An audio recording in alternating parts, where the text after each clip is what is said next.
حضرت ابو بکر صدیق رضی اللہ تعالیٰ عنہ، حضرت عمر فاروق رضی اللہ تعالیٰ عنہ، ان کی آپس میں تلخ کلامی ہوئی، کسی بات کو لے کر آپس میں تلخ کلامی ہوگی، اور حضرت عمر فاروق رضی اللہ تعالیٰ عنہ کافی جلالی طبیعت کے اور کچھ زیادہ ہی حضرت ابو بکر صدیق رضی اللہ تعالیٰ عنہ کو بول دیا، غصے میں آ گئے، بول دیا۔ اب حضرت ابو بکر صدیق رضی اللہ تعالیٰ عنہ اپنے گھر چلے گئے، حضرت عمر فاروق رضی اللہ تعالیٰ عنہ اپنے گھر چلے گئے۔ ہوا کچھ یوں کہ جب حضرت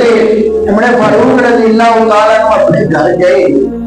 تو ان کا غصہ ٹھنڈا ہوا، تو پھر سوچا کہ یار میں نے ٹھیک نہیں کیا، وہاں سے واپس پلٹے۔ حضرت ابو بکر صدیق رضی اللہ تعالیٰ عنہ آپ کے گھر کی طرف گئے